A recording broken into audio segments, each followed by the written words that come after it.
Welcome to the Giants Draft Show, presented by Crestron. I am John Schmeelk, joined by the center of our setup. Didn't do that on purpose, but it works. He's Shaun O'Hara Paul Dottino playing left guard over there. That means I'm your right guard. I like it. Richie, Chris, I got Snee and Sorber right here. I am probably going to say more words during the show than I heard Chris Snee say to me in the 8 years he was here. So Schmeelk and Dots. I like it. I like my guards right now. I feel very protected. Yes, absolutely. So the Giants have selected, with their second-round pick at number 47 overall, safety Tyler Nubin out of Minnesota. A lot of college experience. He was at Minnesota for 5 years, started over that time, count them, folks, 43 games for Minnesota over that time. In his career there, 13 interceptions, including 5 last year, 24 passes defended. A very, very smart player, Shaun. And most importantly, we'll get Paul's breakdown of the player as well. But, Shaun, this fills a need. With Xavier McKinney leaving in free agency this offseason, they brought in Jalen Mills, a veteran safety, but they needed somebody that was smart and trustworthy that could be that split safety in defensive coordinator Shane Bowen's system, and Tyler Nubin checks all those boxes. Yeah, absolutely. The void by Xavier McKinney, not just the player, but the versatility that he had. I think that's something that they were really drawn to with Tyler Nubin. Look, he went to Minnesota as a corner and kind of morphed into a safety, but you mentioned the ability for different coverages, dual safety, single high. He did it all. And how about the fact that we got another Gopher? So he teams up with John Michael Schmitz again. That's right. You got a teammate. So we got one the guy center in the center on the of O-line, the defense and the center of the offense. center of the defense. The Gophers right now are strong right now for the Giants. I think with Nubin, when you look at obviously Shane Bowen, the new defensive coordinator, it's going to be a different scheme. It's going to be. I don't think it's going to be as much safety involved from a blitzing standpoint like we had last couple of years with Wayne Martindale. So that scheme is going to fit Nubin a lot better. But I like a safety that used to play corner, because a lot like I played center, but I played left tackle. I also played guard. That helped me be a better center because I knew what do guards struggle with, what are the tough blocks, who needs help on what play. So as a safety, you understand in coverages and based on what team you're playing, what receivers are going against, who needs the help, and how do I help my corners the best. So I think that's another feather in his cap. Just kind of looking at some of his stats too, no penalties. Like the one thing that you look at with guys in college is as a corner, as a safety, do they struggle when they are in coverage? And a lot of times guys just, it's such a bad habit to break. It's so tough to break that habit. But if you're a grabby guy, you're a handsy guy, and you have a lot of penalties in college, that's probably going to be the case in the NFL as well. So there's one little kudos to Nubin. Not a lot of penalties for him in his college career. Paul, what did you see from him when you watched him on tape? Very smart player, really good with his reads, his ball skills. You mentioned he started out as a corner, which is where the ball skills come from. Very good rapper in terms of tackling. You're not going to get away from him too much. I thought you meant Christmas presents, Paul, no? Well, he's a present for the Giants. I thought he was talking about like a rapper. Okay. See, you could have went the other way. All right, good. When I hit the guy, I take him to the ground. A rapper. There you go. I wrote that down. Don't ever do that again, Paul. Okay. Actually, I like it. He kind of had a little flow there. I think you should only talk in rap lyrics now.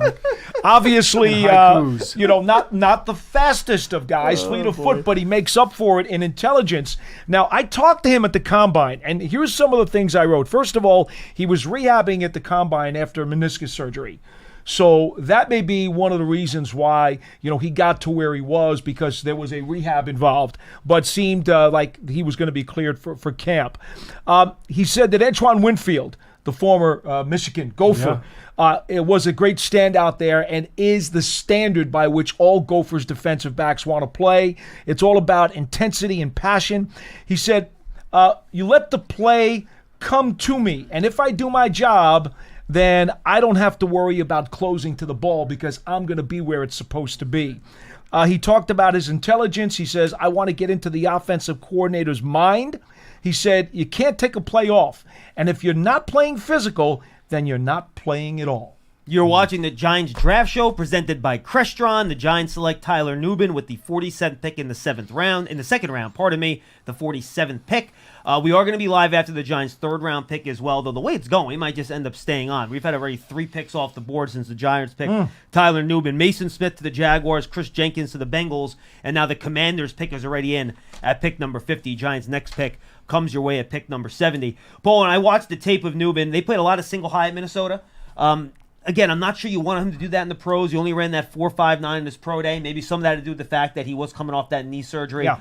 But Giants, if Shane Bowen does what he did in Tennessee, is going to play a lot of split safety, where you need guys to be able to play the run. He can do that. Play the pass. He can do that.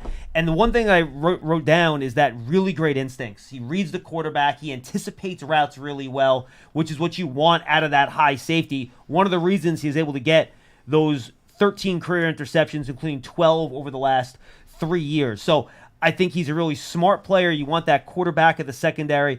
I think he's going to fit that bill very, very, very well. And you want that smart player. He's a little older. He's going to be 23 years old this year when it starts. Just for comparison, Malik Neighbors, a Giants first-round pick, hasn't even turned 21 yet. So there's about 2 years difference between those two players, which is fine. You want to plug him in. You want to play him right away. And he's a very, very good player. 201-939-4513. 201-939-4513. Shaun might have to pop out at some point. Don't be afraid. Everything's okay. He's going to try to talk to Tyler Nubin. That interview is going to go up on the Giants website, Giants app, and all that stuff. And by the way, there is a chance right now that on Giants.com, the video player is not working. So it is streaming, though, on the Giants app, Giants YouTube, and the Giants TV app. So if you're having any issues, make sure you go tune into one of those other devices so you can check out the show that way. Any other points on Nubin, guys, before we get to the calls, or we're good? I'll just piggyback real quick on what Paul was saying, and kind of you touched on it too. Like, we're talking about Xavier McKinney and filling that void. Xavier McKinney was a very talented and athletic safety, but I get the feeling that Nubin is much more of a physical presence. And as we look at this Giants defense, they are taking on a different identity. Anytime you bring in a new defensive coordinator, the scheme is a little different, but the mindset is different as well. And just from talking to Shane Bowen, violence is kind of his thing. Like, he wants a very aggressive defense. And on the football field, to be clear. Yes, that's what we're talking about. He told you that in the Cadillac, didn't he? He did. We did a drive along, and people kind of we were like, whoa, violent. Guys, football is a violent game. Yes, of course. It's a collision sport. Like, soccer is a contact sport. Football is a collision sport. So you need violence. It's controlled violence. But I think when you have a guy like Nubin, he's a physical dude at 205 pounds. Like, I think he's one of those safeties that is going to want to come downhill. But you mentioned it, like, let the plays come to you. The one thing that you never want to have as a defensive coordinator is a safety that's just, that's trigger happy. Like, hey, man, I'm jumping at it. I'm going to jump on the double move. And a guy that's just, getting his nose in and peeking into the backfield a little too much. So I think that's a good quality to have as a safety. If you're a little bit more reserved, hey, let everything play out in front of you and not feel like, man, I've got to dash down there and all of a sudden open up the middle of the field. And by the way, Mike Sanford still, a corner that I really like, just went to the Commanders. So that, for me at least, not that was our for conversation. We were talking. Really like the Commanders. Are we going to go corner? Are we going to go safety? I mean, there's a need there for both spots, but the first safety, like we were kind of talking about in the cafeteria, John, when you're doing a fantasy draft, a snake draft with your friends, and all of a sudden there's a run on a position, right, you kind of turn right or turn left and go to another position. So the Giants did that. The first safety in the draft taken off. Dalen Jeremiah actually had a lot of praise for him. Said he was his number one safety in this draft. So kudos to the Giants for that. I'm sure they'll circle back for their corner soon. 18 picks, by the way, in the second round so far. 6 defensive tackles, 6 corners / safeties, and then throw on top of that 3 wide receivers. So after we saw a very offensive-heavy, historically offensive-heavy day one, a lot more defensive players 14? Going off the board here in day 2. Only 9 defensive players in round 1. Was it 14 straight offensive picks? Yes, to start the draft. That is correct. It's wild, unbelievable. Man. All right, let's get to the phones. 201-939-4513. PJ in Virginia. You're going to lead us off today, PJ. What's up? Hey, guys. So I got one gripe and one question. Yes. So real quick, my gripe, I don't understand, what is it with divisional foes trading with their divisional rivals? Why would Washington want to help Philly? I don't get it. Now, see, PJ, here's the thing. Washington thinks they're helping themselves. They're not doing the trade to help Philly. They're doing the trade to help themselves The same way Dallas and Philadelphia felt like they were helping themselves when they did the Devontae Smith trade a couple of years ago, which, by the way, I think Philly's pretty happy with Devontae Smith, and the Cowboys are pretty happy with Michael Parsons in that situation, right? So, to me, if it's a good trade for you, the way I approach it, I don't care who I'm trading with because I feel like the trade's going to help me. But that's just me. I know other people disagree with that philosophy. And they got that pick from Chicago in the Montez Sweat trade. So technically it wasn't theirs to begin with. I don't know. Maybe that helps a little bit. Was that the gripe or was that the question? And by the way, they just used one of those picks, PJ, to draft Mike Sanderstill, who's a really good player. So that was my other question. Yeah, so I understand Newman. Yeah, I understand we needed a safety, so I get it. But Newman, as far as I know, is kind of a little bit slower from what I know. Like his 40 is like 4.59, something like that. Yeah, he ran a 4.59 in his pro day, but again, he was covering off of a knee injury, so I'm not sure if that. But look, he isn't a burner, but I think he might be a little faster than the 4.59. Yeah, I'm just wondering why not go cornerback? Why not Sanderstill? Like, why is he not an outside cornerback? No, that's the problem. He's slot only, and so many corners got picked already. Max Melton got taken, the cornerback out of Rutgers. You had Kamari Lassiter got taken. So you're looking at Sanderstill, Ennis Rackstraw, who has some injury issues. Renardo Green, Andru Phillips. I didn't have a standout corner. I had Newman along with Hicks and Bullard as my second-round safety, so I think they just probably had a higher grade on the board with Newman than they did with any of their corners, and that's why they went safety. Yeah, that run on corner is probably what moved them off of that. It's entirely possible, too, that the new defensive coordinator may want to go with a lot of three safety looks, and he feels he needs another guy to enhance the depth chart at safety. Well, and I think when you play a lot of split safeties in that kind of zone defense, I think safety becomes a more important position, and corner becomes less important, unlike the wing system, Shaun, when you're playing so much man-to-man outside. Yep. Yeah, no doubt about it. And to your point, look, we don't know yet what they're going to do with Newman and how they're going to use him. Maybe they move him around a little bit. Maybe in nickel he plays some other positions. I know he's got some versatility, too. Steelers select center Zach Frazier out of West Virginia. You mentioned him before. Yeah, we like that guy. Yeah, I'll tell you what, the Steelers just walked away from this draft with Troy Fautanu and Zach Frazier. Yeah, Frazier is, he's putting guys in body bag. He's a state championship wrestler. We're watching some wrestling video right now. That dude's a mauler. And they just got two very good offensive linemen. They're going to try to. And they got Broderick Jones last year. So they're loading up. Russell Wilson might not have to throw. No, Najee Harris is going to get a lot of carries, and Jalen Warren as well, so make sure you keep an eye on that. All right, back to the phones, 201-939-4513. Let's go to Joe in Pennsylvania next time, line 3. Joe, what's going on? First, I want to say I'm very happy with that first pick of ours. He looks great. Do you know, did he ever have any injuries? I know how Beckham got me all the time with the hamstrings and that. You know, he had a shoulder as a freshman, according to some of the notes I've read. But other than that, he's been clean, and he made it very clear that he's a guy that's going to play through injuries if he has a couple minor bumps and bruises. Yeah, this past September he had a left shoulder injury, but he's over that. The Giants medical staff went through thoroughly, cleared him, and I know that they were very okay with it.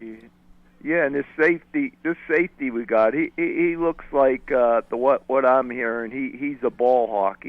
He had quite a few interceptions, the way I understand. He just has a nose for the ball too, Yeah, 13 in his career in college.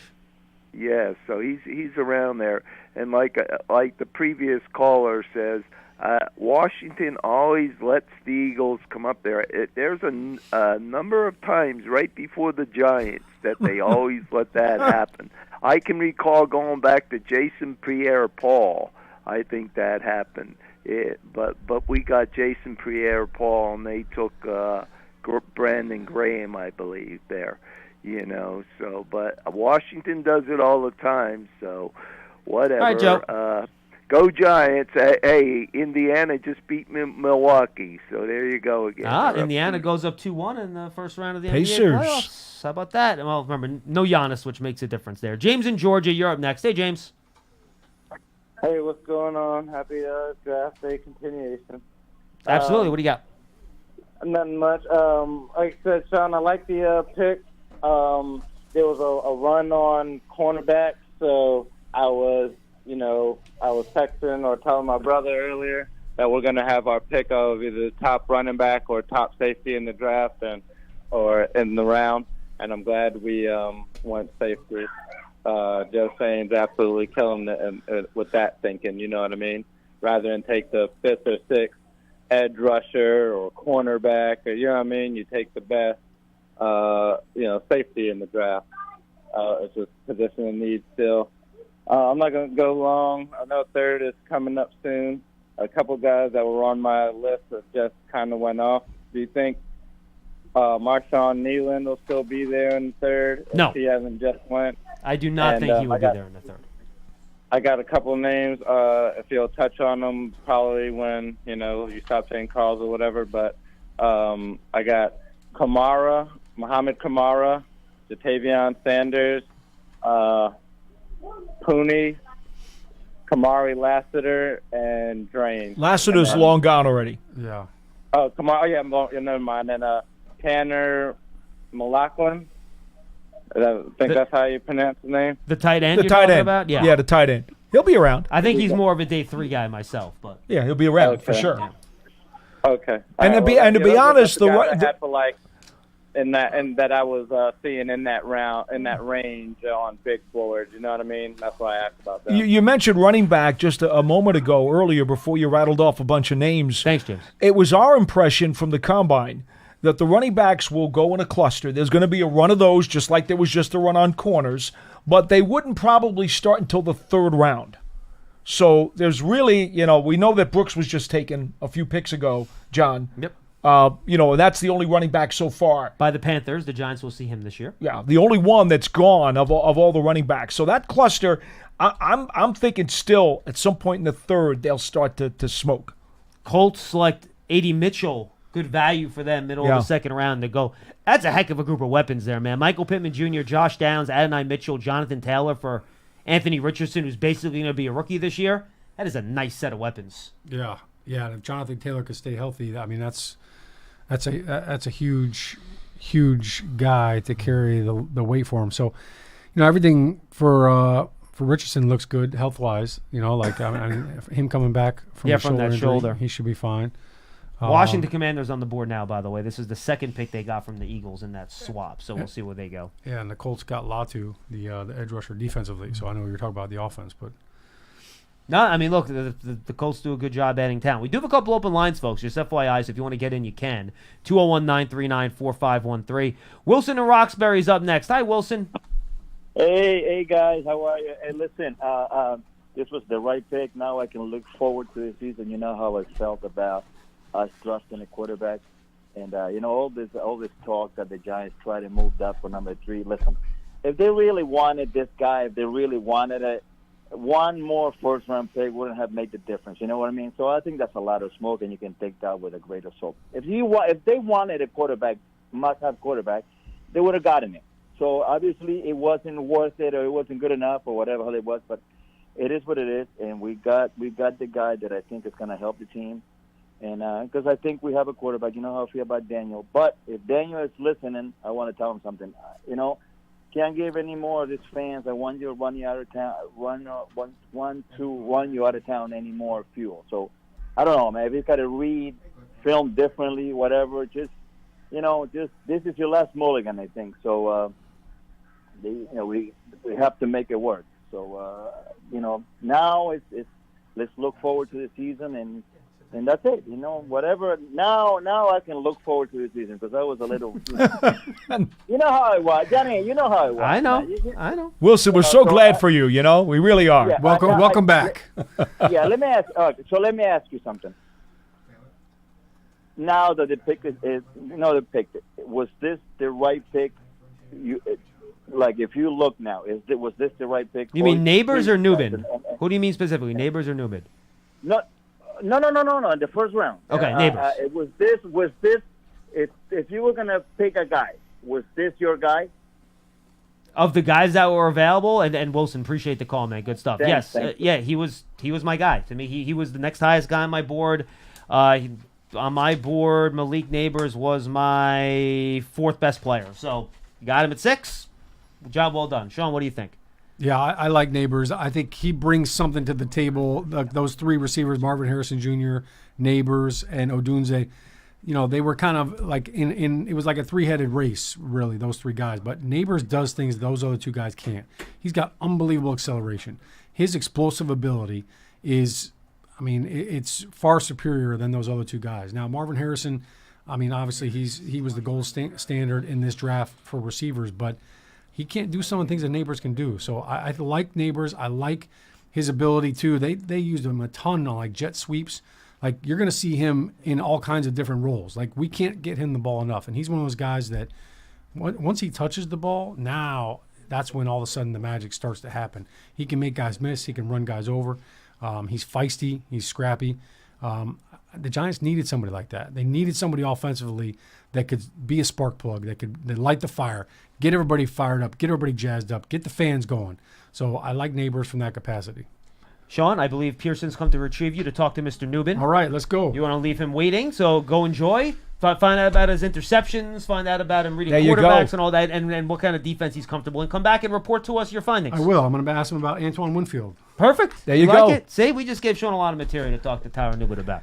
So, Paul, why don't we? Sean's going to step out here. Yeah. He's taking all the stuff. He'll be back as we wrap this show up. And again, these picks are going fast and furious. We'll kind of see how they really far we are. go. So, why don't we close ranks here a little bit, Paul? All right. We'll kind of leave this here, and we'll start taking calls again at 201-939-4513. Let's go, Cliff in New York. He's up next. Hi, Cliff. Hey, guys. With the Newbin pick, the first thing I thought of was, the last couple of years, I've heard a lot about the versatility of our existing defensive backs, under Coach Henderson, and him being very highly regarded as a coach. And these guys are like, I hear several of our DBs are mentioned as both corner and safety. So I'm wondering, now that we have Newbin, does that mean that some of those guys are now more considered corners, and does that maybe strengthen the corner position as it is? You know what I mean? Which guys are you talking about specifically that you would consider hybrids? Well, I don't remember which ones were which, tell you the truth, because it seemed like it happened a lot that they would say that so-and-so is also considered a safety, or this guy is our third safety, but he can also play corner, he's versatile. So I don't know which ones to tell you, but I just know I've heard that a lot. So I was hoping that the existing group may have some corners that can, they can be more identified as corners now and help us. I just thought I'd throw it out there. Yeah, I think the only hybrid guy for me, Paul, I guess would be McLeod, right? Would he be the hybrid guy that could play safety and corner? I don't know who else I would put in that Well, the Green category. Goblin, too, who they just picked up from the Patriots. Right, Jalen Mills, yeah. I think at his age, I think he's a safety. I think he's a safety, too. He basically, when I interviewed him when he got here, he said, I'm a safety. Did he? So, yeah, he basically said I'm a safety. I feel that, too. Unless I'm forgetting somebody. Yeah, I don't know where else. I don't know where else you're going with that. And Cliff, Newbin's a safety, so he's not going to play corner. So No, I don't want him to. No, I'm just hoping that gave us more of a. Hello? Yeah, we're with you. Yeah, I just wondered if that freed up some guys to focus more on being corner.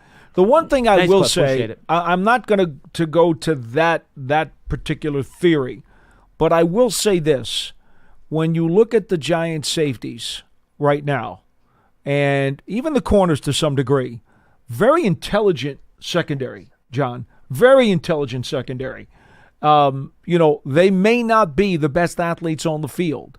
Okay, we know Belton is not going to set any Olympic records or crush it at the combine, but he makes plays when he's on the field because he's instinctive, he's aware, he's smart, he stays away from those mental mistakes that a lot of guys will make. And that's what we're talking about with Newbin coming out of Minnesota. He's that kind of player. And so, to be frank with you, I think intelligence is one of the things that the Giants secondary is trying to be known for. Because, if you know what to do and you're in the right spot to make plays, chances are you can raise the bar a little bit. All right, 201-939-4513. You're watching the Giants Draft Show presented by Crestron. I am John Schmeelk. He is Paul Dottino. Just a reminder, folks, to tune into all of our other podcasts. Big Blue Kickoff Live is our live show every day at 12:30 on Giants.com, the Giants mobile app. We take fan calls just like we are right now. And then, of course, you have draft season. We have our round 1 recap up. Me and Tony Pauline break that down. Everything that happened in round 1. We'll have a full draft recap when the draft is over as well. Then you have the Giants Huddle podcast, which you'll find this show on that feed when it gets posted later on tonight. We're going to be live after the Giants' 3rd-round pick as well. We'll see if we're going to stop or we're going to just keep going. Picks are going pretty fast, so I'm going to have to do some quick timing here to see what we end up doing. But either way, we'll be on after the Giants' 3rd-round pick. We might take a little pause in the middle due to NFL rules. We'll only be on a certain amount of time. So we will make that call as we go along. But make sure you check out all those other Giant podcasts on the Giants mobile app, giants.com/podcast, or just search for Big Blue Kickoff Live, Giants Huddle, or Draft Season on your favorite podcast platform. If you're on Apple Podcasts, leave that 5-star positive review. It will really help us out. So the Washington Commanders with the 53rd overall pick. This was the other pick they got from the Eagles in that trade down. They select my second favorite tight end in the draft, Ben Sinnott. He's kind of an H-back type move guy. He reminds me of Kyle Juszczyk a little bit, to be quite honest with you, in terms of the way you can use him. So he goes to Washington. I'm not particularly happy about that because he's a good player. And then the Browns just took Michael Hall, yet another defensive tackle. This a very athletic 3 technique out of Ohio State. He stays home in the state of Ohio and goes to the Cleveland Browns. All right, let's go to Tim in Illinois. He joins us next on Big Blue Kickoff Live. Tim, keep it clean, baby. What do you got? Hey, what's good, man? What's good? How y'all doing? We're good. What do you got, Tim? Man, shit, I got. All right, you're gone, Tim. Bucky Tim, Irvin. you're gone, man. Sorry, you got to keep it clean, dude. All right, let's go to Taylor in Georgia. He's up next. Hi, Taylor. Hey, great afternoon to y'all. Really quick, I love the pick, obviously. Do you guys really see him because of the film breakdown more as a free safety, strong safety? Personally, for me, I love Pinnock on the field at all times. I honestly like Bellin coming off of the bench kind of as that 3rd safety. And then after that, second quick question, and I'll take it off the air. What do you kind of see us as a need in positional value at 3? Right now, I'm kind of hoping the guard from UConn is there. I doubt it. From there, possibly running back. Other than that, I'll take it off air. I appreciate it. No, appreciate it, Taylor. Good call. Cornerback.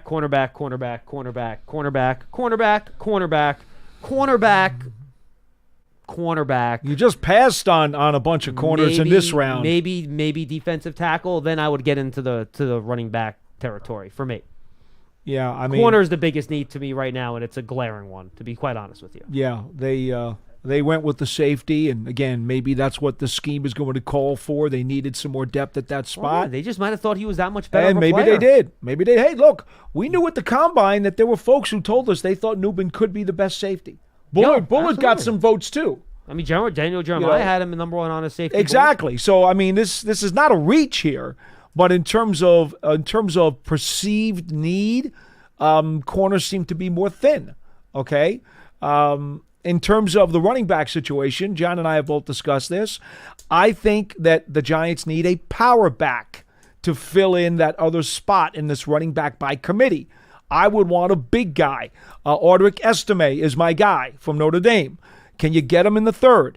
I hope so. I was hoping to get him in the 4th, but, we'll see. I would not use a pick on a running back in round 3. I think you have bigger needs elsewhere. And you already have a starter in the building. So I think that's a day 3 pick, in my opinion. That's why I would attack that. All right, And I like Estime. You think he's my 4th running back. I think he's a really good player. I really like him. I think if they draft him, I'd be very happy with it. But I just with all the other needs, I would save that till round 4.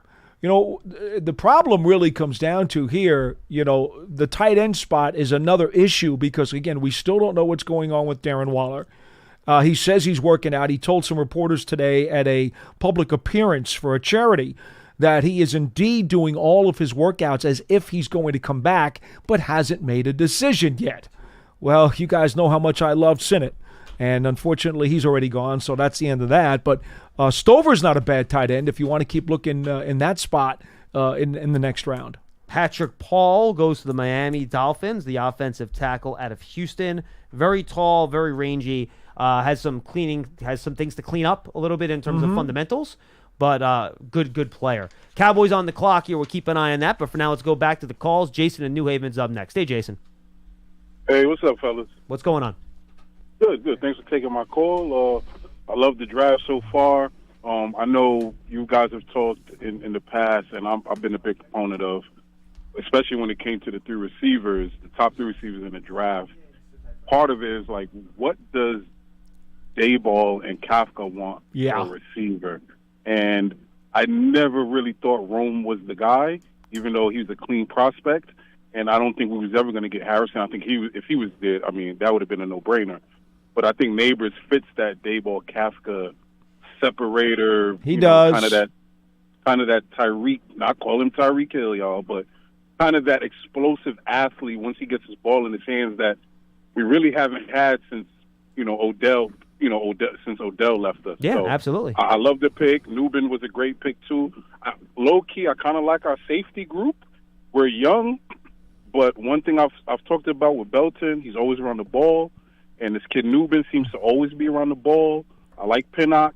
He's not a top 5 safety, but he's an up and coming safety. And I'll take one more question. I got 3 players that I wanted you guys to see if you could let me know that I'm looking for. Yeah. In the next, Paul, I'm with you. I would like a kind of a bigger back. My eyes are on the young man from Wisconsin, Allen. Yeah, 20 I know years who you old. mean. He's big. And he's 20 young. years old, Mm-hmm. clean, yep, and I like him. Another guy I want to talk about is the defensive tackle from Oregon, Dorless. To me, he's your prototypical 3 technique, which I think with Andre Patterson and Dex next to him would be great. And then one more thing, John. Yeah. The game yesterday, please explain to me why Embiid was not thrown out of that game, and I'll take it off the air, fellas. Thank you. Jason, I appreciate it. And by the way, I think both those players are good fits for the type of players you're looking for. If you want a big back, Braylon Allen fits. I'm not as high on him as other people are. I've been told I need to go back and watch his tape from 2 years ago and 3 years ago before Wisconsin changed their offensive system. I haven't done that. I didn't love him in their spread offense this year. I just didn't think it fit his skill set. So Paul's higher on him than I am, but he likes Estime as a better player. Dorless, you're right, is that 3 technique. He can also play a power end if you need to on running down. So I have a 3rd-round grade on him. If he's there in the 3rd round, I don't know if he's going to get there given all the defensive tackles going off the board. He would be a good pick. And, Joel Embiid should have been ejected from that game. Paul and I agree on that whole Yeah, for sure. And, by the way, I should bring it back. We forgot to answer Taylor's first question about Nubin, strong safety or free safety. Oh, he's a strong for me. Well, it's part of a 3-safety package, though. I think he's really good at reading quarterbacks in the secondary, though, and playing the ball. I'm a little bit afraid of the speed. Well, but the problem is that if you're playing near the line of scrimmage, you're just going to have to cover slots. Yeah, I know. I much prefer him in That's why... Remember, it's a split safety system. So you put him as a split safety deep playing zone defense, I think that's the spot for him. And in this system, you want your safeties a bit interchangeable, which is why I think it's important that Nubin can do both. He can cover and he can play the run. So I do think that's pretty important. I do want to go back to what he said about Dorless. I wrote down 4-3-3-4-3 technique. Tremendous position flexibility for him. Yeah. And I think that's what makes him very intriguing. 6'3", 285, athletic, motor, pursuit, plays a little high, doesn't always anchor as well as he should, but there's a lot to like there. And again, the position flexibility. We just have not talked enough to this defensive coordinator to know exactly what characteristics he's looking for in all of these different positions. Well, I know he wants to get upfield and penetrate, so... Who doesn't? Right. But, so it does leave us a little bit hamstrung. But anyway, I do like Dorless, and the guest that we had on Big Blue Kickoff Live, who was on the radio crew, I believe, of that school, had really praised him quite a bit. So this draft is flying until the Cowboys got on the clock. They've taken every single second of their 7 minutes of clock here, and their pick is just in. We'll have that for you in just a second. In the meantime, let's go to Brian in North Carolina. Brian, what's up? Hello, gentlemen. How are you this evening? Hello, Brian. How are you? Good. I have a little bit of hoarse voice, so that's okay. My apologies. All right, so on your board, gentlemen, tell me, you got corner, I'm giving it to you. You got corner, defensive tackle, offensive line, in no particular order. What you see, I saw some corners come off. If you can, both of you, give me where you see the next best pick, in your opinion, contextual to what offensive coordinator or defensive coordinator wants to do. Who would you go with in any one of those particular All right, I'll give you mine first. Paul, do you want to go position by position? And then let's go why don't we there. start with corner. My 2 highest rated corners are Renardo Green out of Florida State and Ennis Rackestra out of Missouri. And then after that, I have a little bit of a gap. Then I have Andru Phillips, DJ James, and TJ Tampa. I like Rackestra and I like TJ Tampa, and I do like Phillips. I think all 3 of those guys, to me, I would be happy to get any one of them. Then defensive tackle. Oh, Jenkins went too. I did not cross him off. Yeah, my Chris big board Jenkins here. went earlier. I should have. Yeah. So defensive tackles got in very shallow very quickly. Mason Smith went as well. So the only second round, and this is a round 2, round 3 hybrid grade, is Mekhi Wingo out of LSU, who I really like as a 3 technique. Yes. I have Brandon Doris as a 3rd rounder, and then Dwayne Carter out of Duke as a 3rd/4th rounder. So defensive tackle has gotten thin very, very quickly, Paul. I don't have any other 3 techniques that I'm very happy with. Tyler Davis is a 4-3 defensive tackle out of Clemson, who I really liked his power, his get off at the snap, and his leverage. But I see him as a 4-3 defensive tackle, and that's really not what the Giants are going to do. They need a 3 technique. Maybe Gabe Hall is a guy, but to me, Well, I have a 5th round grade on him. I don't know. I'll go back to Dorless, the caller who just asked us a minute ago. I could absolutely take Dorless if I was forced to be taking a spot there. And what was the 3rd position you wanted to know about, Brian? Offensive lineman. Offensive line. And you know what? We'll also give you running back, dude, just for the heck of it. Offensive line, Cooper Beebe and Christian Haynes are 2 guards that I have 2nd round grades on. So I like him. And then you go to the 3rd round, I got Dominic Pooney, who's kind of a guard tackle hybrid. Isaiah Adams and Mason McCormick are my 3rd round guards. And then even I like Mahogany and Zinter after that as well. I think all those guys are guys that could develop into starters. I'd keep an eye on Rosengarten, Blake Fisher out of Notre Dame. Those are tackles, though. Yeah. I know. Well, he said offensive line. Right. He said offensive line. That's true. No, you're right. You know, I'm not exactly enthralled with the guards.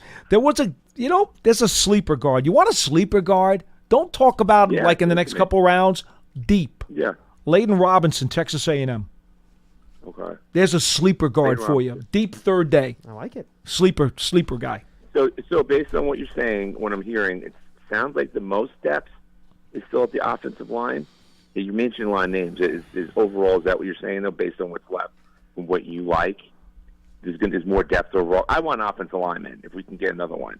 So that's where I'm going with that.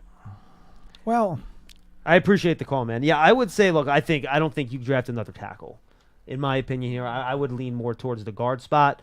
And if one of those guys we talked about, I mean, I do think, I don't know, I think I have about the same number of corners and offensive linemen in my next 2 rounds, so I don't have much difference there between the players. So you know what the problem is here, and I'm not trying to be funny, but you've already overstocked that room with some medium-priced free agent veterans. You have the 2 young guys from North Carolina who have been injured, okay, in McKeithen and Joshua Azudu. And here's that. You got Stinney. We talked about this. You got Runyon. You got all these guys. You got Illuminor. I'm really tired, folks. I don't mind telling you that. You got Illuminor who can play inside too. You're not sure exactly what they're going to do with Neal, although we still think he's a tackle. But here's the thing. You're drafting any one of these guys later in this draft. Are any of these guys for sure any better than the vets you've already spent some money on? Or the 2 young kids who you've devoted time to and they're trying to come off of injury? See, one of the philosophies you have to have, at least it used to be, now it's a little bit different because of the salary cap and stuff, but you would go into the draft and you'd say, listen, when I'm taking this guy in the 4th round, in the 5th round is where it starts to get shady, you would say, hey, I look at that guy, am I sure he's got a legitimate chance to beat out his competition for a spot on my 53? That used to be the litmus test. I'm not so sure if I put that litmus test to some of these deeper offensive linemen, John, that I can say that. And because the Giants are very deep at that spot. They got bodies. They have a lot They of got bodies. functional bodies. They do. So I don't, would I mind? I wouldn't mind if they took another offensive lineman somewhere in this draft, but I just don't know if they're head and shoulders as a prospect going to make the 53. Of course, the practice squad does change that a bit now that it's expanded as much as it has. Yep. It does change it some, but you still got to get the guy through. Correct. All right. 2 more positions. This is actually a good. There's a perfect show call to close the show because we kind of went through our stack and who's left for potential 3rd round pick. So this actually worked well. Only other 2 positions I want to hit, Paul, are tight end, because I do think that is kind of a dart throw position. Sanat went. Jatavian Sanders from Texas still on the board. More of a receiving tight end. I have Johnny Wilson from Florida State on my tight end stack instead of my wide receiver stack. And if you're looking for a receiving tight end, I think he's a fascinating player in round number 3. Very intriguing. And then I have a bunch of 4th and 5th round guys. Kate Stover, Jared Wiley is more of a receiving tight end. Tanner McLaughlin, a caller mentioned, Theo Johnson. And then if you want to wait till like round 5 or 6 on draft an injury guy that can develop into something, Eric All out of Iowa. Yeah, I had Johnson, I got Stover, I got Wiley as all guys, later on if I couldn't get Senate that I would like to look at. So, look, there's still guys here that can help the Giants at some of these thin spots. Yep. If that's your bottom line question, the answer is yes. And then just real quick, running backs, Paul. I mentioned I don't have all my running backs are in the 3rd round. I don't have a 2nd round running back. So Trey Benson, Ray Davis, Audric Estime, Marshawn Lloyd, Blake Corum. I like Will Shipley out of Clemson more than most people. Jalen Wright is the speedster out of Tennessee if you want a fast guy to be a change of pace guy. Those would be the top running backs on my board. So that's a good 7 guys that I could easily see be worth 3rd round picks. Yeah, Estime, Lloyd, for me. I wrestled with Carson Steele out of UCLA because he's a big guy. You didn't like Ray Davis, huh? He's like 215. I was looking for a guy who's going to be more of a big power, sturdy back. See, well, you know what it is? No, I'll be honest with you. I don't believe that Singletary, even though he's the lead guy in the committee, I see him as more of a smaller guy and not a pounder guy. He's actually pretty good at short yardage. I know he historically. is. I know he is, but I don't trust it. And I would like to have a big, strong, physical pounder to help the Giants in a 4-minute offense, goal line situation, short yardage. I don't want to put that all on Singletary. I really don't. Fair enough. All right, folks, so those are some of the guys left. The guy with the Cowboys selected Marshawn Nealon, by the way, the edge player out of Western Kentucky. Good player. Just now, yeah. Yeah, really good player. Big guy. He can even slide into the 3 technique on passing downs. He can set the edge. Powerful edge rusher, really tested well. Not a ton of production, but a guy with a lot of good motor player. He's a guy with a lot of good traits. So, good player. Dallas lost a couple of edge players in the offseason. He's kind of their 3rd or 4th guy. So we're going to take a quick break here because we still have about 12 picks before the Giants go at 70, and that's probably going to be at least 40 minutes, maybe 45 minutes, and there's no way we can stay on because I want Dom to be able to go home tonight and not be here till 2 a.m. trying to post a 2.5-hour draft recap video. I also don't want to get in trouble with the NFL. So we'll put those 2 things together, and we'll take a quick break. We'll be back when the Giants make their 3rd round pick on the Giants Draft Show presented by Crestron. We'll talk to you then.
Welcome back to the Giants Draft Show, presented by Crestron. John Schmeelk, Shaun O'Hara Paul Dottino back with you with the 70th overall pick in the third round. The Giants select cornerback Andru Phillips out of the University of Kentucky.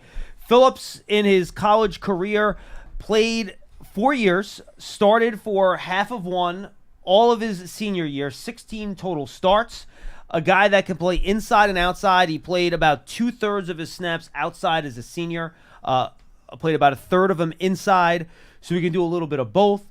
Ran a 4.48 40-yard dash at the combine. Tested pretty good in terms of his jumps. Explosiveness was good. His short shuttle and three-cone was good on his pro day. Guys, the Giants needed a cornerback. We talked about this at the end of our show after round number 2, and they found the guy that is pretty flexible, can play inside and out, and showed some pretty good cover skills at Kentucky, Shaun. Yeah, you can't have enough corners. And we were talking about that exact position before the Giants selected Tyler Nubin, the safety. And, you could tell that when the run on the corners went at the top of that second round, Giants kind of shifted gears. But now to get a corner in Andru Phillips, he's a physical guy. He's one of those guys that really likes to win at the line of scrimmage, jam receivers, likes to use his hands, and likes to use his physical ability. But I think he's also shown that he has really good recovery speed, really good recovery quickness. So I think that's an asset for him. A Kentucky guy, Wan'Dale Robinson, a Kentucky guy, right? Yep. So we got another Wildcat here, but I think for the Giants, no doubt about it, you've got to have some more fresh legs, have some more competition at corner. Look, in the NFL right now, you need 3 starting corners, and you mentioned it. He has played in there at the slot, so he has that experience. He played the nickel position against Tennessee this year. Pretty much played every snap in that game from the slot, from that nickel position. So he has that ability, and I think it's a nice pickup for the Giants because, look here, this late in the third round, I think before the draft started, people thought Andru Phillips might have been gone by now. Yeah, I had him I had him as a very top of the third round pick. I had him as my 74th player. He got picked at pick number 70, so about in line. But a lot of people did think, like Dane Brugler, who authors The Beast, one of the best draft guides that's out there, he swore heading into this draft that he was going to be a second round pick, that he thought teams are pretty high on him, Paul. Well, he did get some rising grades in mock drafts in recent times. I did write I really liked his quicks at the line, his reads. Very physical player, to your point, Shaun, when you talked about one of his hands. Very physical player, does like to hit people, can sometimes improve his technique a bit, but that's because, remember, redshirt junior and only spent 2 years as a starter. Okay, so he does, have to have some more maturity going on, more experience as he grows, as he gets coached up. We talk about these guys all the time. Carl Banks says you don't just add water. Okay, there's a reason the guy's coming into the NFL, and that is because he's got to get coached up. Well, this is a guy with Jerome Henderson coaching that secondary, is someone who's going to probably really use that polish to his advantage. Yeah, and look, he's 5'11", or 5'10", 6'8" inches, 190 pounds. So he's not the biggest guy in the world, which is why, some people do see him as more of a slot. But he played outside in Kentucky, did a nice job. He's a physical player, doesn't mind hitting. So he's a guy that I think can fit a lot of those spots. And, 2 aspects that Shane Bowen said he needs out of his cornerbacks, guys, is that to be willing to tackle and they don't let guys get behind him. And the one thing that he did in that Kentucky scheme was play a lot of off-zone coverage. He did not generally let guys get behind him, which in this system that the Giants are employing is very important. Yeah, I think the one thing that when you kind of look at Drew Phillips, not one interception in his collegiate career. So that's kind of one of those things that jumps out of you. You think that at some point, hey, somebody tips a ball, you get one of those. But he did have 10 pass breakups. So he's there. He's making plays, just didn't have almost kind of an opposite to Tyler Nubin, who set a record at Minnesota for interceptions in a career. But I think when you look at that physical aspect of it, the toughness of it, I think also he had a great week down at the Senior Bowl. And the reviews from him coming out of there were that, man, this guy was physical. He was feisty. Sometimes you see guys go to those bowl games and the practices, they can kind of be overwhelmed. But he had a really good performance, and I think that really helped his draft stock. He was a multi-sport athlete as a kid. His father was the president of the Chamber of Commerce in Greenville, so it comes from a good family. He won the triple jump in high school at the 2019 state championships. He was a track guy, so he can run. I always like the multiple sport guys, Shaun, that aren't specialists. And Neighbors. I'll get it there. Neighbors, whatever. Neighbors was one of those guys, too. He played basketball in high school, and he played baseball before he played basketball as well. So I'm always a big fan of these guys that are multiple sport athletes. Yeah, you love the athleticism and the power, too. And it's funny because as the Giants selected him, they started showing this video of him jumping over a car.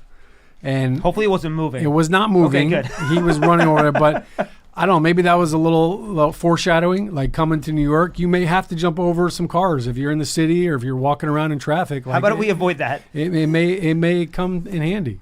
I think the good news for the Giants, fellas, is that they got some value and they got some need in the right round, because this is just about, for me, as we're into the third round, getting to the middle of the third round, where the corners who can help you right away with some rotational snaps starts to get a little thin.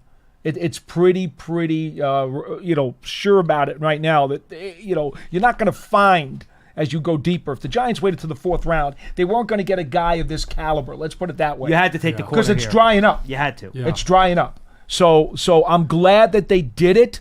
And now as we get into the fourth round, now you can be a little bit more scattershoot if you want. You can go for a tight end. You can go for a running back. You can go for a defensive tackle. Whatever you really like, because at least you got a position that you knew was thin and was going to require fortification. So Phillips is originally from South Carolina, by the way. Newbin is from Chicago, just FYI. And we know Louisiana for neighbors. His father actually played linebacker for Kentucky from 1986 to 1990. So some runs in the family there. Yeah. You might have played against him from 86 to 90, right? No? No. That's I think I was still wet in my diaper in 86. Paul might have covered those games, though. Yeah, which is the funny thing. Yeah. No, that was 1886, John. Exactly. All right, you guys ready to take up some calls here? Yeah. All right, why don't we open up the phones here, 201-939-4513. Of course, you're listening to the Giants Draft Show presented by Crestron. The Giants have made two picks here on day two. Tyler Newbin in the second round at number 47, the safety out of Minnesota, and Andru Phillips, the cornerback out of Kentucky at pick number 70. All right, let's go to the phones and say what's up to Jim in Connecticut. He's going to lead us off. Hi, Jim. Hey, John, I'm just going to be like the millionth person to say amazing job with the draft coverage. Just unbelievable. When I can do a mock draft simulator and know from a personal interview what a guy who was like a cornerback from Tulane is all about, who's going to get drafted in like the 7th round, that's pretty great. Well, Jim, I got to be honest with you. I honestly don't get tired hearing it, so it's fine. I appreciate that. Checks in the mail. Terrific. I mean, that whole thing where you did that thing at the Shrine Bowl and the Senior Bowl where you kept asking. It was weird. You asked the same question in these guys, but you managed to kind of elicit different things. It was just terrific. This is great. I'll make my 2 quick points about. I just want to get. I like it. Yeah, Jim. You know what, Jim? I co-sign with Jim. You probably want to get Charlie on here to get to talk about how Spencer Rattler has to be the next pick. Here's the thing. No, here's the thing. Don't say his name, Jim. Haven't we learned our lesson yet? Don't say his name. I'm to blame. Okay. I went full Dottino. What was I thinking? All right, look, here's the thing. Okay, on the picks. Sorry, Paul. You're a legend. But anyway, here's we the love thing. Paulie. On Newbin, terrific for Bowen, scheme, smart, in the right place, low RAS score. Who cares? What safety does. I mean, they always rip a safety. Think of all the good safeties recently, the guy from the Ravens and stuff. But anyway, and I think Phillips obviously Tracy is jumping over cars and stuff. Hope for the best. So I like both picks. What I wanted to get real quick is this, John. I was kind of sad to see Benson go. I wonder if he's who out there in the 4th round for tomorrow would you consider for running back? Do you think on the tight end front would Theo Johnson possibly still be around? Seems interesting, and whether that's a luxury pick. I was going to ask also Shaun. Shaun, what am I doing? Sorry. I was also going to ask about Christian Haynes. Any chance maybe he survives or is still on the board in the 4th round from Connecticut? Also seems like a really interesting player. And last for Paul. Is there a skyscraper out there in the later rounds that would be like a 6th round pick that might be a project or something that you you like that could make the team and be kind of an interesting tall guy in the receiving corps. And that's it. Wow, a lot of names there, Jim. I'm going to try to hit a lot of those. I'll start with the tight end. Yes, I appreciate the call. Awesome call. Thank you for the praise. We appreciate it. Theo Johnson, yes. In my opinion, there's a chance he's there in round 4. Why don't we start there? He was looking for a running back on day 3. Paul, was that the other thing he was looking for there? Yeah, so Benson just went. He was bummed about that. I'll hit those. Is Corum still available? Blake, only two running backs have been taken still. So Estime, Ray Davis, Marshawn Lloyd, Will Shipley, Blake Corum, Jalen Wright. There's a lot of guys left there that people like. So a lot of running backs. Sean, he was asking you about Jalen Wright's a burner. The speed guy. Yeah, if you want speed, he's the guy. He was asking about Christian Haynes. Yeah. What do you think about him as a player? I'm not sure he's going to get to you in round 3, especially since the Cowboys just took Cooper Beebe, by the way, which annoys all of us because I had a second-round grade on the guy, and Zach Warren's going to retire after the end. They're just going to plug him right in, and they're going to be fine. Yeah, Cooper Beebe looks exactly like Zach Martin as a left guard, and that's pretty much where he was. And we were talking about him earlier on in the cafeteria. I really liked Cooper Beebe. I thought he'd be a great pickup for the Giants if they could have snagged him. I think he might have been the highest guy left on my poll. Yeah, and he's a stud. I mean, he's thick. He's a mauler. To answer your question about Christian Haynes, I really like Christian Haynes' technique. I like his ability. So I absolutely think that the Giants, if they could find a way to snag him in the 4th round, if he's still available, that would be a great pickup. He's actually – his arms are 2 inches longer than Cooper Beebe's. Like the one knock on Cooper Beebe was he's kind of short arms. Yeah. Look, my entire career, people talk about my short arms. So you can still have an 11-year career with short arms. If you want to picture Cooper Beebe's body type, imagine a college refrigerator on top of like a pair of like stilts. Yeah, and that's kind of what Cooper Beebe is. He's like a kegerator. Like he's just like compact, like just like squished up. Solid as a rock now. Don't get me wrong, but he is like a big square body. I think Christian Haynes was very balanced. He's got really good feet, really good hands. I think he's going to be a really solid player. And Paul, he wanted you to find a late round skyscraper. Yeah, I'm going to give you a guy because he was a redshirt last year by injury. Bryce Ford Wheaton, coming back from the torn ACL last year, had a terrific summer camp at 6'4", West Virginia wide receiver, undrafted rookie free agent. Giants gave him a lot of money as a bonus to bring him in. Looked really good during summer camp. They worked him in special teams. Looked like he was going to be promising. I think he was going to make the final 53 opening day, to be quite frank with you. And then he ripped up his knee, and that was it. He's been rehabbing like a demon. And you know what? You want a dark horse skyscraper? 6'4", and he can run. There's my dark horse. Injury IR red shirt from last year. You cheated. Hey, I'll put my money on him, but before I pick anybody in the 5th or 6th round here. Okay, how about this? I'm going to give you a guy with some bloodlines, Paul. I like Brendan Rice. He's not a skyscraper. He's 6'2". The skyscraper's got to be 6'4". I'm sorry. Parameters. Fine. Johnny Wilson out of Florida State. He's 6'7". Yes, he is. That. Yes, he is. Yes, he is. I see him as more of a tight end. I'll take Bryce Ford Wheaton anyway. Okay, fair enough. 201-939-4513. Sorry, guys. It's 10 o'clock. We're going to have a little bit of fun here. I don't know what to tell you. Let's go to Carmine in Syracuse. Carmine, you're up next. How's it going, man? Hey, my man. How you guys doing? We're good, Carmine. How are you? I'm fine. And I'm just going to tell you.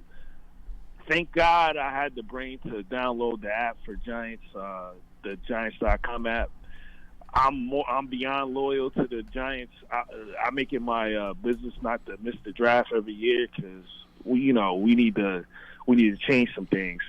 And on top of that, Paul Dottino, I'm from Syracuse, New York. You came to Syracuse to Lemoyne College to commentate on the game one time. I did. He did. Yes, more than once. I was up there a couple of times this year. Really? You was around the corner from a pretty good Italian restaurant, and not only that, you was around the corner from this job I work at. I work at a high school way around the corner from there. Okay. And stuff. And at the end of the day, I was shocked to see you on TV. I was like, wow, okay. Well, I can't live on football alone. What happens after the Super Bowl's over? I need to do college basketball for a few months. Look, you don't strike me as the guy that want to sit on the couch and flick his No. I don't think he owns a couch. Now Carmine, here's the thing. Paul's going to be back. You need to inform about this Italian restaurant so we can eat some Italian before he drives home from these basketball games. Is it called Carmine's? No. That's not the name of the restaurant. That's just what my friends call me, Carmine. but the name of the restaurant that you were near was called Delmonico's. Now, Okay. I'll tell you what. The next time you come up in basketball season, because I watch the Yes Network, I like the Nets, Brooklyn Nets. Okay. If I know you're coming up here to commentate, I'll introduce you. I'll introduce myself to you. Very cool. And if you want to eat whatever, I'll me and your people, whatever, I'll direct you to where the restaurant is. We can all sit down and eat and just talk sports. I don't care. Carmine, that's awesome. Thank you. What's your point on the Giants tonight, Carmine? Oh, okay. At the end of the day, I'm calling because I'm kind of concerned about the Giants and stuff. And my thing is this: is it just me, or are the Giants afraid of actual speed from in the draft? What I mean by that is, man, last night Xavier Worthy got picked, man. Xavier Worthy should have been picked by us when we had, plus when we're at number 6. I don't think we should have gave it to Kansas City because right now Andy Reid is a madman running to the bank right now. Have you seen Malik Neighbors play, Carmine? He's pretty fast. I would take Neighbors all day long. He's fast. Give me You know Neighbors. what? You know what? I don't hate the pick. I'm not saying that. He is strong. He is tall. I'm gonna give him that. I've seen his clips. I see LSU play, and I thought that deep down inside we get Jaden Daniels, but this ain't the year for that. But the wide receiver we do need, and I'm not saying I'm unhappy with it, but I would have loved it even more if we'd have got Xavier Worthy, because for one reason only. We need to get revenge on the whole NFC East, man. Like from the years of Deshaun Jackson. And now we got what's that boy name from number 88 at Dallas? CeeDee Lamb. Yeah. And it just breaks my heart, ball. Every time I turn around, we always getting burnt, man. And then not only that, to keep the conversation going, even on the defensive side and stuff.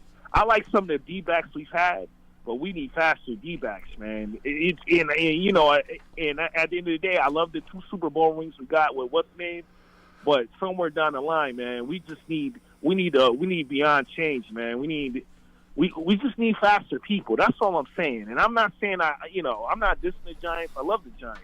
I love them since I saw Lawrence Taylor play. But at the end of the day, I'm at a point in life now that we just need to be up there on a more speedier level. You know what I mean? Because I want us to roast the competition. All right, Carmine. That's all. Good stuff, man. I appreciate your fandom, and I appreciate the call, man. Good stuff. Thank you. But trust me, Malik Neighbors will be just fine against the Eagles, Cowboys, and Commanders. Yeah, there's no way anybody in the NFL is taking Worthy over Neighbors. No. Like Worthy, yes, he ran an unbelievable time at the 40, but the first thing I heard from multiple sources down in the comment, they were like, "That's awesome, he can run, but we don't know if he can catch." And that's kind of important if you're a receiver. Kind of a big part of the job description. Neighbors, we know what he could do. We know the explosive ability he has. So, yeah, I'll take Neighbors all day long. Yeah, totally agree. 201-939-45. I'd be careful, Paul. First of all, he said, my friends call me Carmine. So it's not even his real name. Right. So I don't know what's going to happen in that restaurant with you and him, but I'd be careful. Tell somebody where you're going to be before you go over there. He's already got Delmonico's logged into his phone. He's ready to go. Paul, he can't wait. Let's go to Paul in New York. He's up next. Paul, what's going on? Hey, how you doing, guys? We're good, Paul. How's it going, man? I'm all good, man. I appreciate you letting me up here, man. I appreciate it. I've been a long time New York Giants fan, and I gotta say, this team's cooked. This team is cooked. Why are you so upset, Paul? These picks. Listen, these picks. Newman was good. He's from Chicago. We like that. Phillips. What's this guy done? What's this guy done? He's a nobody. Who did you want instead there, Paulie? I wanted Nicholas J. Fuentes. All right, appreciate the call, Paul. And guess what? You're not funny. So there's that too. Let's go to Daniel in Australia. Daniel, you're up next. How you doing, man? How you doing, guys, man? It's, first of all, awesome to come on here. Huge fan. New York Giants fan. New Yorker living in Australia. But what time is it right now over there, dude? What time is it over there? Yeah, it is Friday, 12:10 10 midday currently right now. Sorry, Saturday. Wow. Saturday. Friday, Okay. Saturday. Yes. So Didn't I see Jordan Mailata do a pick from Australia? So you guys, what, like 14 hours ahead of Yeah, us? it Is was that a what I'm doing? Gold Wow. All right, Daniel, what do you got? What do you got for us? Well, first of all, I think all the Giants picks have been phenomenal so far. I just want to get your thoughts on who potentially could be next, and do we think a running back could potentially be going to us in the 4th round? Because I would love another running back on this roster here. I know we have Devin Singletary. I know Jalen Wright is available, who I love, out of Tennessee. Maybe Isaac Herendo, who really surprised us at the NFL Combine. Just any of your thoughts here at the running back position. But yes, all the 3 picks, Neighbors, Nubin, and Phillips here have been phenomenal. I think we addressed everything that we needed. I'm glad we didn't get a quarterback. And, once again, huge fan of you guys. Keep grinding out. Hey, Daniel, appreciate you joining us all the way from this. That might be our first Australia call. I think we've Aussie. We have hit another continent. which is always Potentially, exciting. yeah. Potentially. All right, I already kind of gave my spiel a little bit. Sean, what are your thoughts on the running backs here? The guys that you might like that are still left on the board that could be available in round 4. Yeah, I mean, as you mentioned, there's only 2 running backs that have gone in the draft so far. So, you got Blake Corum from Michigan. I mean, he's a stud. I mean, that's a guy that I don't think you can give him enough carries. He can, as he showed at Michigan. Jalen Wright, he kind of mentioned him in passing, and we talked about him briefly. He's a burner, 4.38 840 guy. Caught a ton of balls out of the backfield. He's an explosive player. So I think that could be somebody that they could end up targeting because, when you look at the backfield right now with Singletary and, it's going to be a running back by committee throughout. But Yeah. to have a guy like that, and usually young running backs, when they come in, you kind of sprinkle them in packages anyways. But I don't know. Jalen Wright, he kind of reminds me maybe he could be the fit that the Detroit Lions had with their 1-2 punch last year. And that right there, you get a weapon like that out of the backfield, that could be huge. So those are a couple running backs that really kind of jump off at me. I wouldn't be shocked if the Giants picked a running back 4th or 5th round. Paul, you talked about Estime. We mentioned Allen earlier, too. Lloyd, too. I'm going to throw Ray Davis out there out of Kentucky. I think he's a really good all-around back that can do a little bit of everything. He's a little bit older. Wasn't an elite tester, but I think he's a good player. You want a receiver out of the backfield. Will Shipley out of Clemson, I think, is a really good shifty receiver. That's a good catcher. And then we haven't mentioned Blake Corum a ton, but if you want someone that's interchangeable with Devin Singletary, those two guys actually profile very similar. Mm-hmm. They don't have great top speed. They're both shorter. They're both elusive. So those are some of the other running backs that are out there, too.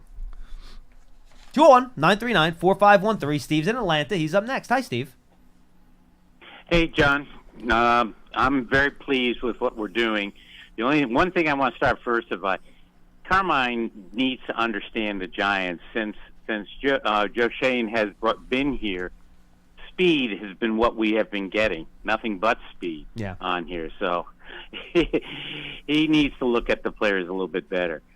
Anyhow, I like where we are, and I really liked actually our first and second pick. I was not as thrilled right now on the cornerback. I was actually thinking T.J. Tampa might have been a little bit higher than Phillips, especially because we were looking more for an outside cornerback as opposed to a slot. Yeah, I think Tampa would have fit Wink's old scheme because he's long Much and better. he's a big outside corner. Much We better. just don't have a great feel for what Shane Bowen's looking for at the position yet. Right. And based on what he did in Tennessee, size was never a big priority for him there. It was so not.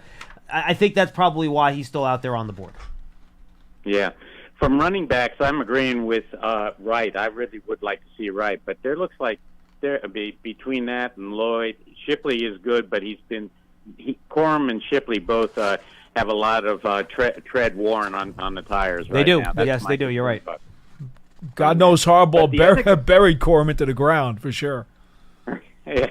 But the one guy I also like is Cade Stover. I really think that he's actually tight a end. sleeper on the tight end. Yep. We had their radio analyst on our BBKL program that day when we were talking about him, and he was extremely high on him. Yeah. No. So that's in some ways, I think that actually the running backs are going to. I think we could still get one in the 5th round, and I'd actually like to see the tight end in the 4th round. Yeah, look, I could see that, and I still think By the way, if you want to double up on corner here at some point, I have no problem with that either. You want to pick a defensive tackle like Brandon Doris, and appreciate the call. I think that's another guy you could look at. He's still on the board. Dwayne Carter from Duke still on the board. Makai Wingo, LSU still on the board. So there are some spots at positions of need that I think can still come in and compete for playing time right away in one way, shape, or form. Shaun, where do you hit a lot of these positions? Where do you think the biggest need is right now based on what's left and where the Giants have it at their positions currently? Yeah, I mean, I think you can't have too many corners, so I think that's always a good resource to tap into. Running back would make sense. Jalen Wright, we mentioned him. He went to Tennessee. He was actually Jalen Hyatt's roommate in college, so there's some familiarity there. I didn't think know that. That would be that could be a nice addition to the offense as far as exposure. But do they only put the fast guys in the same rooms together? Is that how that works? Yeah, it's apparently speed travels together. I really feel like the Giants, could draft a guard. And I think, look, they brought in John Runyon. I think it's yet to be determined where Evan Neal and Jermaine Illuminor, how all that fixes itself out and works itself out. But I think the Giants, you need healthy guys. You need another guard. And I think that for them, if they drafted a guard, it immediately just makes that room younger, more competitive. And based off what happened last year, like we need healthy bodies, we need good young legs. So I think the need, as much as we address the offensive line through free agency, I could see them jumping on a guard. Paul? We pretty much, I think, have gone over all the different thin spots that the Giants have to still look at. What would you put in number one, though? I would like to get a big back. Okay. That's just where I stand right now. I really would like to add a big back to the room. Again, here's the problem for me. I see a running back by committee, and Singletary to me is not a guy who's going to touch the ball more than 15 times a game. And so as good as he has been over the course of his 5 NFL seasons and been to the playoffs every year, 4 years with Buffalo and once with Houston, he's been on winning teams and been productive. But again, in a situation where you really need to pound it out, I'm worried about trying to put him into that situation while he's part of the rotation. So I need a workhorse, a big, burly guy who may only touch the ball 8 times a game, but I want him to be able to pound it. Singletary was very effective, but correct me if I'm wrong. He's never had a 1,000-yard season. No. So he's not, and he's not a workhorse. He's part not of that that's guy. because he was up in Buffalo. They did the running back by committee, and they were more of a pass-first offense. Brian Dibble just didn't run it a whole lot.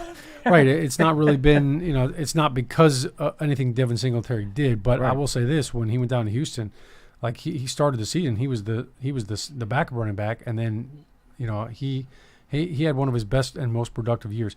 The thing about Singletary, though, is every time you turn on the film, like he's just making guys miss. He's running through tackles. Like he's a good player. But I'm with you, Paul. I think that I could see the Giants loading up that backfield, with another young stud, somebody with a hammer. Yeah. That's why I keep going back to Estime, because he's got a hammer. The one thing the Giants have struggled with is punching the ball in, whether it's short yardage, 3rd and 1, down on the goal line. 2nd and 1, 3rd and 1. How many times did we get down to the goal line over the last couple of years and we just can't muscle it in, to your point, even with Saquon? Mm-hmm. So, I mean, a lot of that is up front. They've got to do better, from a performance standpoint of blocking. But, yeah, you need that bully ball. All right, let's we have 3 more calls on the line. We'll get to all 3 of you guys, and we're going to have to run. We appreciate you guys. You've done a fantastic job calling into the show earlier today, the show yesterday. Remember, too, we're going to be on again tomorrow starting at noon. Dottino and I taking your calls through the Giants pick in the 4th round and then beyond. So thanks for being with us on the Draft Show presented by Crestron. Let's wrap things up. We got 3 more calls. Ed in North Carolina is first of 3, and then Stu, then Bert. Ed, how's it going? It's going good, man. Been a fan of the show for years and years. It's the first time I've ever been off work where I could call in. I usually just listen to replays. So thank you so much for doing the live show. Oh, thanks for calling in, Ed. We appreciate you listening. So I had 2 really quick questions, and then I wanted to ask about the O-line. But I went into a different room the other day, and I thought I heard Paul Dott say something about Azeez Ojulari. Is he healthy? Is there something wrong with him? Right now he's healthy. He Yeah. has not been very healthy the last 2 years, but he does not have a pre-existing injury. I believe he actually finished the season. He did. healthy, correct? Yes. What you probably heard us was talking about the depth at the edge spot, and the question was, with Thibodeau and Burns, you got your two primary edge guys, and you'd love to have Ojulari in there, to help relieve those guys, give them some time off. But Ojulari's got to prove in this, really, it's a show-me season for him, because he hasn't been able to stay on the field, and his production and efficiency this past season actually decreased. He's got to pick it up. Right. I agree. My other question was, don't we still have 3 quarterbacks on the roster? Because I keep hearing from friends of mine that the kid from Tulane would be a good fit for us, but don't we have Daniel Jones, DeVito, and was it Drew Lock now? Yes, sir. That's correct. That's why when Joe Shane was asked last week whether or not he'd be comfortable going into the year with these 3 quarterbacks, he said yes. Correct. Yeah. Okay. So finally, I assume we're going to do something to address a little bit of depth at O-line. I was wondering what you guys thought we needed. Good question, Ed. Great call. Appreciate it. It's a good debate. You have Neal and Illuminor as your tackles. You have a lot of numbers at guard. I guess if you really wanted, you probably could use one more guy at tackle more than you can use one more guy at guard, just based on pure numbers. But tackle is generally the more valuable position. What do you think about that, Shaun? I think if you can get a guy that maybe played tackle in college and you could have him kind of morph. Look, a lot of teams dress 7 offensive linemen on game day, so basically your 6th and 7th guy has to be able to play guard and tackle. And Matt Goncalves, who just got drafted, was one of those guys that he played both out of Pittsburgh. He was. Marcus McKeithen, he tore his knee up. I think he was going to be a guy in the mix. So him and Josh Azudu both battled injuries last year. And he's played both too. Yeah, Azudu was kind of that swing guy. He could swing out to tackle where he played at North Carolina in college, and then I think he's more of a guard. But I think when you kind of look at, you want to create depth at all those positions, but you also want to create competition. You want guys that are pushing each other. So that's why I think Jermaine Illuminor was such a big pickup for the Giants, because, look, he started for the Raiders last year. He started every single game. He started for the Patriots as well. He is going to push Evan Neal. And look, if Evan Neal improves and he can win that starting job, then we're going to get a better version, the best version of Evan Neal we've seen. But if not, Jermaine Illuminor he's going to make a push to be the starter. So that could either move Evan Neal inside or, he could be the swing tackle. I think from a guard standpoint, we mentioned Christian Haynes. He's available. He's predominantly a right guard. That's all he played in college. So for him, he would have to move over to left guard if Runyon's going to be a right guard, or you move Runyon over to left. But I think the other guy that's kind of out there that would be a little bit of a sleeper pick could be Christian Mahogany from Boston College. He's a Jersey guy. He's from Elmwood Park. I think he went to Paramus Catholic. He's one of those guys that I could see the Giants picking up later on, kind of like what they did with Josh Azudu. He's kind of a road grader type, very physical. Yeah, he's very physical. He's got a unique kind of little stance, little technique. He's exactly what you think a Boston College guard would be. Yeah, exactly. And he's got really good technique. He's got a good anchor, good base. So those are guys that I think the Giants could kind of go after as we get into the 5th and 6th rounds. How about you, Paul? In terms of the offensive guards that you just talked about, we really haven't talked about how Stinney comes into this equation. He did start a year in Tampa Bay, and now he's with the Giants, one of those medium-priced to lower-priced free agents that they signed. Is he capable of challenging for a starting guard job, or do you think he's just depth? No, I think he's going to make a push. I mean, that's part of the reason why he probably came here and signed here, was there's an opportunity for me to be a starter. Look, that left guard spot is, pretty much up for grabs. So you like a guy that's got some veteran experience with that. I think Stinney also, he might have played center too, so he could do that in a pinch as well. All right, well, we got Shaun's final thoughts. You're being summoned. I believe you're going to have Andru Phillips here in a second, Shaun. Yeah. So we'll be wrapped by the time you're done. Excellent job. This was fun, brother. All right, good stuff. I'm looking forward to your book next year, all right? The Schmeelk. No one wants that. I think you put in so much time and so much work into all this stuff. And you know what? Like, it's all here. Like, let's get it out there. Let's sell it. The Schmeelk. I think people want it. Like, I would love to hear from the viewers. We need feedback on this. I like it. The Schmeelk report. Instead of the Beast, the Schmeelk. Schmeelk the That's Beast. what you go for. Yeah. Thank you, Sean. We'll work on it. We'll work All on right. that. Be well. I have to get the people working on the marketing campaign upstairs for that. Good stuff, Sean. Have fun talking to Andru Phillips. Always a pleasure. I'll make sure we proofread it. Yeah, yeah, please. I'm definitely need some of that. All right, let's go to Stu in New Jersey. Stu, you're our final caller of the show today. Stu, what's going on? Hey, what's going on, guys? How you guys doing? Hello. Man, you are spry for the long day that we've gone through. yeah. Well, listen, you know what? I got a question for Christian you guys. Haynes just went, by the way, to Seattle, the UConn guard, at pick number 81. And by the way, I'll throw out Dominic Pooney, too, by the way, as another kind of guard tackle hybrid that I like. So, anyway. Legit prospect. Stu, go ahead. Listen, I want to know why is Joe Milton being drafted so low? To me, he seems raw. like a premier prospect. Oh, he's raw as the celery on a supermarket shelf. He does not. He needs a lot of work, but he's got the best pure arm in the draft. Well, I would say this. He is the most powerful arm. Yeah. But he doesn't have, like, that throw a bunch of – he doesn't throw a touch.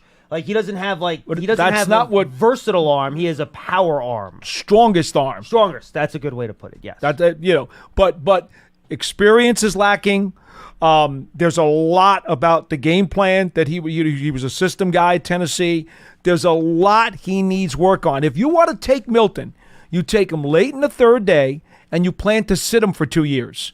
He is truly a developmental with a capital D. But I think that his size, okay, and his quality guy, all right, from everything I've heard from the people in Tennessee, quality guy, good guy in the locker room. Again, size, physicality, the arm strength.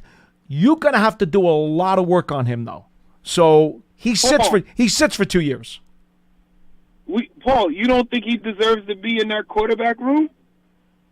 I just said he could be a developmental guy for a lot of teams if they're willing to wait. He's not ready right now. He's not ready right now. I just think with Dayball and his track record with bringing raw talent, I just think Dayball can really work him out. Yeah, but it's going to take a lot of time. A lot. Okay. No, just remember, he couldn't even keep a starting job before he showed up at Tennessee. I told you, he's as raw as a piece of celery. He's really, really raw. He just really impressed me. I get it. You love the arm strength. You love the physique. He's got the frame, the size. He's got 6'5", there's runs a stuff. 4.5. There's stuff that makes him attractive. No, he checks every box, and you're right. And Stu, in terms of traits, he checks every box you would want. And I get where you're coming from. My suggestion would be find a couple of Tennessee games on YouTube and watch them. Yeah. And then you'll see. And then call us back, and I'm curious to see if your opinion has changed at all.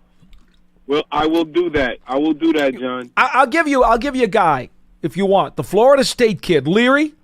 All right. If you really want to dig deep into the third day. Well, Florida State's Jordan Travis. Travis. I'm sorry. Yeah. Yes. Devin Leary. Leary is the other kid. Former NC State, and Correct. he went to Kentucky, right? Yes, Okay, Kentucky. So to make sure I had the right guy. Absolutely. Look, it's folks, late. It's late. I am so exhausted. It's not even funny, and we got to do another show tomorrow. Yeah.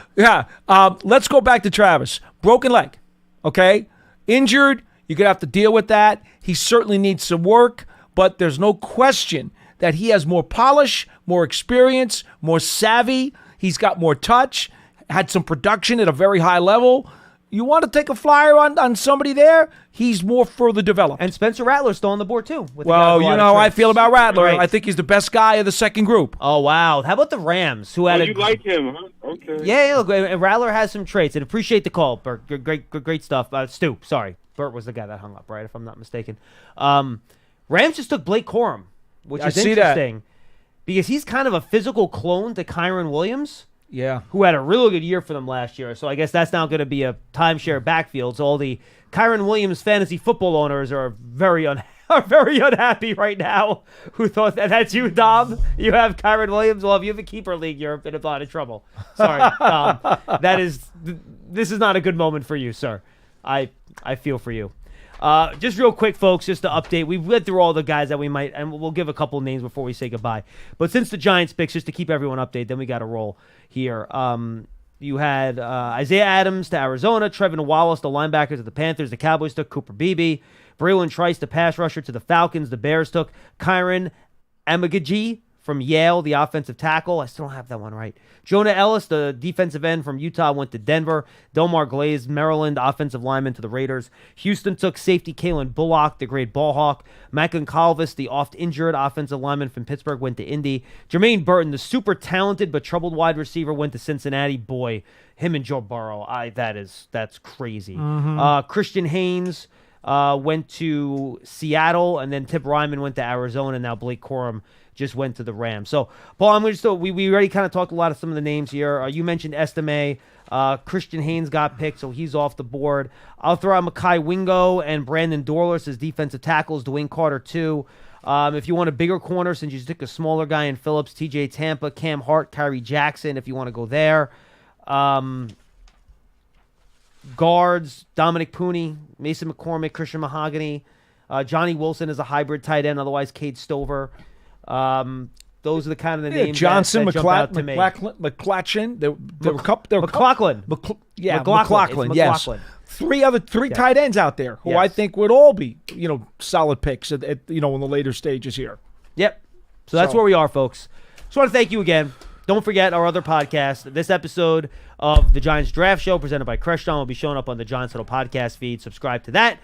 Subscribe to Big Blue Kickoff Live. We'll have another draft show live tomorrow at noon when the 4th round in day 3 begins. Right here on the Giants app, YouTube channel, Giants.com, wherever you stream Giants stuff, the Giants TV, streaming app, all that good stuff. Make sure you go check that out. Tomorrow at noon, Paul and I will be live once again as we take you from the Giants' 4th round pick. We're going to try to get to the 5th round pick. We'll see if we make it that long. We might be sleeping, but we'll be alive. Best. Oh, it's noon. You'll have plenty of time to sleep. You'll be fine. I don't want to hear any complaints out of you. And again, Giants Huddle podcast draft season. Go subscribe to those. Tony Paulie and I will have a full draft review when the draft is over on Saturday on draft season. Make sure you check that out. And the Steelers just took Roman Wilson, who will fit very nicely into that wide receiver core. Troy Franklin's still on the board, by the way. So's Walker from North Carolina. Both those guys, really big upset. But again, it's such a deep wide receiver draft. There's only so many. We knew that. We knew 1 or 2 guys were going to drop that shouldn't. We knew and they're still on the board. So anyway, thanks for being with us on the draft show presented by Crestron. For Paul Dottino and Shaun O'Hara, I'm John Schmeelk. Again, great job, guys. You carry us on the phones on these shows. It's late. You tune in. All 3 lines are still buzzing. I'm sorry I ran out of time. But we really do appreciate you listening, and I hope you've enjoyed the draft content the last couple of days. And we'll see you on Saturday at noon for another episode of the Giants Draft Show presented by Crestron. Well, until then.